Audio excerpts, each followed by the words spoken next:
Ce qui est intéressant là, dans ce tome qui est centré sur Euseb, c'est que justement on n'a plus Armand et Lopé, les deux personnages vraiment héroïques, vraiment. Et du coup, c'est quand même très rude. Donc c'est plus dur pour lui parce que forcément, quand on a deux fines lames pour se protéger, c'est quand même plus facile. Mais dans la série, jusqu'au tome 10, on s'aperçoit que bien souvent, ce sont les héros qui sont sauvés par ce petit lapin. Et finalement, il n'a plus d'un tour dans son sac. Et il arrive à passer à travers les événements sans trop de casse. Oui. Puis même là, il trouve toujours quelqu'un pour un peu le protéger, parce qu'il ne faut pas qu'il meure quand même, il ne faut pas qu'il soit écrasé, il faut pas qu'il soit... Donc parfois ce sont des femmes, parfois des poètes, parfois des alcooliques, parfois des joueurs invétérés. Il y a tout le monde qui, à un moment donné... Il va croiser beaucoup de figures du roman de KPDP, mais aussi du XVIIe siècle historique. Il va y avoir des mousquetaires, des saltimbanques, des poètes, effectivement, des précieuses, des marquis, toute la faune bigarrée de l'époque. Et c'est vrai, quand on parlait de Dumas tout à l'heure, au-delà des mousquetaires et des duels et de l'intrigue proprement de KPDP, il y a aussi quelque chose qui fait très Dumas dans cette histoire-là, c'est qu'il y a une petite histoire qui vient s'intégrer dans de la grande histoire, avec des intrigues politiques et des manigances entre grands personnages.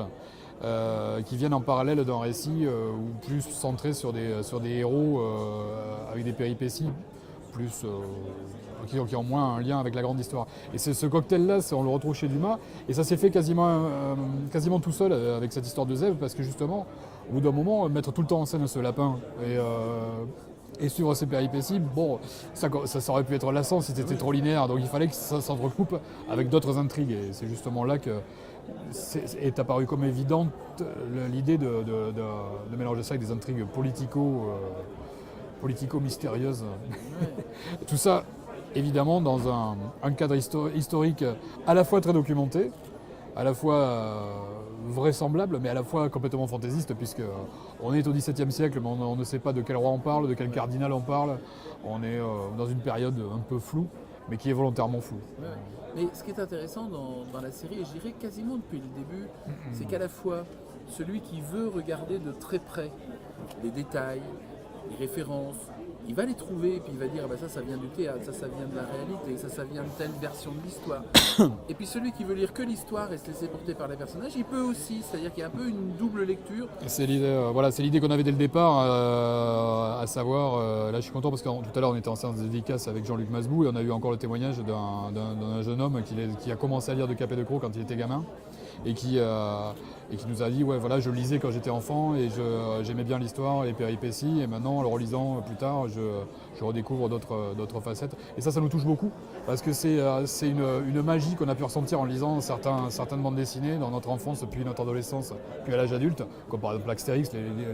L'image qui vient tout de suite, c'est Astérix, avec tous ces niveaux de lecture, et nous dès le début avec De Capet de Crau, c'est ce qu'on a voulu essayer de restituer, cette magie-là, cette magie d'un récit qui peut parler à plusieurs âges, à plusieurs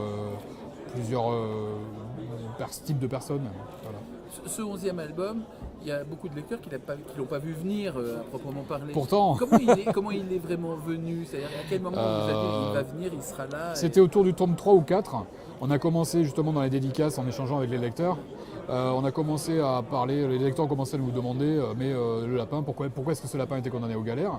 Et au début on n'avait pas vraiment la réponse, puis on a commencé c'était juste le gag nous amusait beaucoup, et c'était un postulat, mais on a commencé à imaginer, et puis j'ai fini par écrire une histoire qui devait faire l'objet d'un seul album, et on voulait le faire en parallèle de la série, vers le tome 3 ou 4, on avait décidé de le faire en parallèle de la série. Moi, je m'étais dit, tiens, je vais peut-être le dessiner, et puis comme ça, on pourra le faire en parallèle. Et puis Jean-Luc disait, c'est dommage.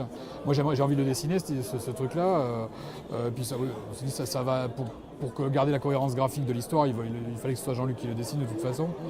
Donc, il a fallu attendre la fin de la série pour pouvoir le réaliser, cet album. Et entre-temps, on a commencé à avoir un jeu avec les lecteurs justement sur ce mystère du passé de Zeb, et à distiller de plus en plus d'indices sur le mystérieux passé de Zeb, sans jamais en dire trop, et avec évidemment le pauvre Zeb qui est toujours interrompu parce que personne n'écoute vraiment un petit lapin blanc qui parle. Donc il y a toujours un fâcheux qui vient l'interrompre. Dans ce dernier volume, quand il commence à parler un peu trop longuement, tout le monde part dans son sens. Voilà. Ça c'est classique, c'est pas... Voilà. Et donc le malheureux Zeb n'avait jamais pu raconter vraiment son histoire, donc il fallait bien qu'il que ça fasse l'objet d'un album. Et cet album, entre-temps, avec toutes les nouvelles idées qui sont venues au fur et à mesure de l'intrigue, cet album s'est étoffé et d'un album solo et d'un one-shot est devenu un diptyque tout naturellement. Voilà.